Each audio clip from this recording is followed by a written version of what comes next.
যথাসময়ে উপস্থিত হতে পারি নাই, সেজন্য আমি দুঃখ প্রকাশ করছি। সম্মানিত সাংবাদিকগণ, আপনারা সবাই নিশ্চয়ই অধীর আগ্রহে উপেক্ষা করছেন এবং দেশের মানুষও উৎকণ্ঠার মধ্যে আছেন। বাংলাদেশ জাতীয়তাবাদী দলের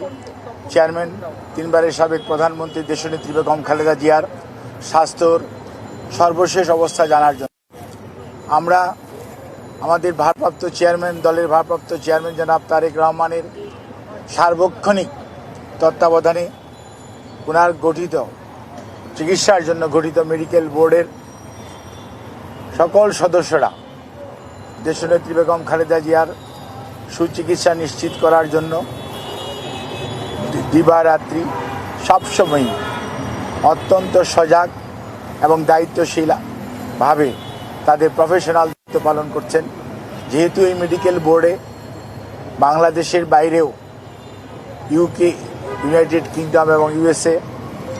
অর্থাৎ জন হপকিন্স এবং মাউন্ট সিনাই হসপিটাল এবং সেই সাথে অস্ট্রেলিয়ারও চিকিৎসকরা সংযুক্ত, সেজন্য আমাদের এই টাইম ডিফারেন্সের জন্য আপনার মেডিকেল বোর্ডগুলো সাধারণত রাত্রিবেলায় করতে হয়, যাতে আবার খেয়াল রাখতে হয় যাতে অস্ট্রেলিয়ার জন্য খুব গভীর রাত্র না হয়। সব কিছু মিলিয়ে চিকিৎসকরা অত্যন্ত নিষ্ঠার সঙ্গে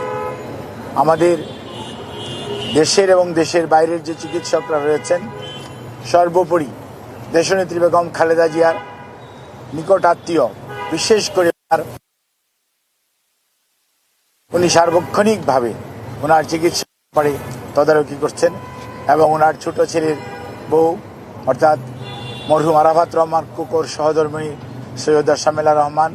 এবং শামীম ইস্কান্দার ওনার ম্যাডামের বোন সহ সকলেই এই চিকিৎসার ব্যাপারে সার্বক্ষণিকভাবে দলের বাইরেও ওনারা ব্যাপারে তুলেছেন। দলের মহাসচিব সহ জাতীয় স্থায়ী কমিটি এবং সর্বোচ্চ পর্যায়ের সকল পর্যায়ের নেতাকর্মীদের বাইরেও বাংলাদেশের যারা বর্তমানে ক্রিয়া সকল রাজনৈতিক দলের সর্বোচ্চ পর্যায়ের নেতৃবৃন্দ চিকিৎসার ব্যাপারে সার্বক্ষণিকভাবে যোগাযোগ রাখছেন, খোঁজ নিচ্ছেন এবং সর্বোপরি সরকারের মহামান্য রাষ্ট্রপতি সহ আমাদের অন্তর্বর্তীকালীন সরকারের প্রধান উপদেষ্টা ডক্টর মোহাম্মদ ইউনূস স্যার সহ সকল সরকারের সর্বোচ্চ পর্যায়ের এবং সকল শ্রেণী পেশার মানুষ উৎকণ্ঠার মধ্যে রয়েছেন। আমরা বেশ কয়েকদিন আগে অর্থাৎ গত শুক্রবারেই দেশের বাইরে যাওয়ার জন্য যে সিদ্ধান্ত মেডিকেল বোর্ডের পক্ষ থেকে হয়েছিল, কিন্তু একদিকে মেডিকেল অ্যাম্বুলেন্সের কারিগরি ত্রুটি, অন্যদিকে দেশনেত্রী বেগম খালেদা জিয়ার স্বাস্থ্য ব্যবস্থা, স্বাস্থ্যের অবস্থা ওই সময়ের জন্য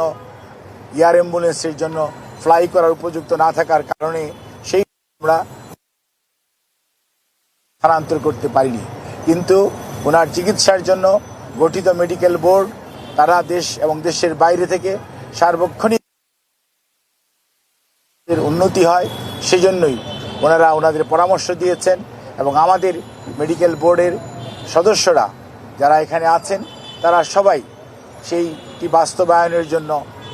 সবসময় চেষ্টা করছেন এবং সেই লক্ষ্যেই আমরা এগিয়ে যাচ্ছি, যাতে সর্বোত্তম সেবা ওনার জন্য নিশ্চিত করা যায় এবং পৃথিবীর মধ্যে যাতে ভালো চিকিৎসা যেটি সেটি উনি পেতে পারেন, সেই জন্য এখানে রেখেও দেশে বিদেশের পরামর্শক্রমে ওনার চিকিৎসা অব্যাহত রয়েছে এবং আমরা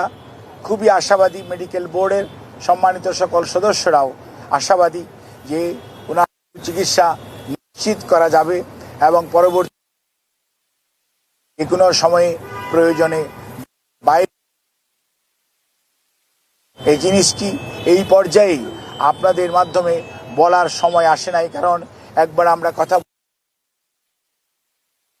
কথা বলি আল্লাহ রাব্বুল আলামিন কী ধরনের ব্যবস্থা ওনার জন্য রেখেছেন সেটি আমাদের কারো বা ধরা ছোঁয়ার মধ্যে পড়ে না। কাজেই মহান আল্লাহ রাব্বুল আলামিনের রহমত এবং মানুষের দোয়া এবং সব মানুষের প্রচেষ্টা এবং চিকিৎসার সাথে সম্পৃক্ত চিকিৎসক, নার্স সহ সকল পর্যায়ের চিকিৎসা কর্মীদের অব্যাহত প্রচেষ্টা, সেই সাথে ওনার পরিবারের সকল সদস্য সহ দেশের 17 কোটি মানুষের প্রতিবাদ করছেন। কাজে এই অবস্থায় আকুল আহ্বান জানাই, আবেদন জানাই, ওনারা যে দোয়া করছেন, ওনারা সুস্থতার জন্য সব সময় করে চলেছেন, সেটি যাতে ওনারা অব্যাহত রাখেন এবং আল্লাহর অশেষ মেহেরবানিতে দেশনেত্রী যাতে এবারে ওনার যে শারীরিক সংকটময় অবস্থা উনি অতিক্রম করছেন, সেটি যাতে উনি সফলভাবে আল্লাহর রহমতে অতিক্রম করতে পারে, সেই জন্য আমরা সবার কাছে সহযোগিতা চাই। উনি আপনাদেরকে মাধ্যমে আরও একটি কথা বলতে চাই, অনেক সোশ্যাল মিডিয়াতে বিভিন্ন ধরনের কথা বলেন, কিন্তু আমরা আপনাদের মাধ্যমে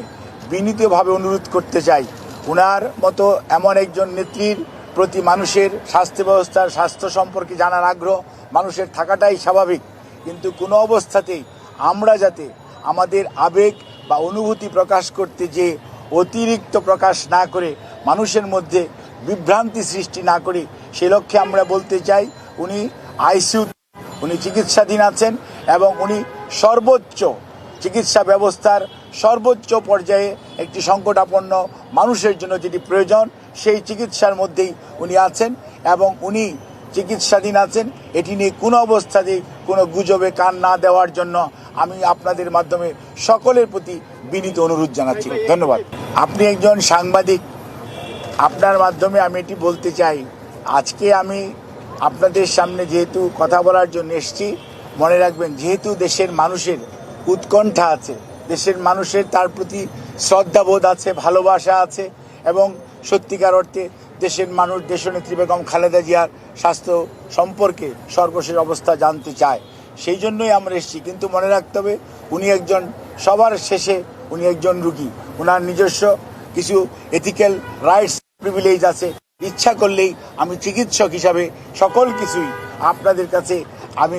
প্রকাশ্যে বলে দেওয়া এটি মেডিকেল সায়েন্সে কোনো অবস্থাতেই পারমিট করে না। তবে আপনাদেরকে আশ্বস্ত করতে চাই, ওনাকে যে চিকিৎসা দেওয়া হচ্ছে সেই চিকিৎসা উনি আগের মতোই আমাদের মেডিকেল সায়েন্সের ভাষায় যদি বলি she can continue on maintaining her treatment, এবং ডাক্তাররা যে চিকিৎসা দিচ্ছে সেটি উনি গ্রহণ করতে পারছেন এবং সেটি উনি নিয়ে সত্যিকার অর্থে রেসপন্স করছেন। ধন্যবাদ।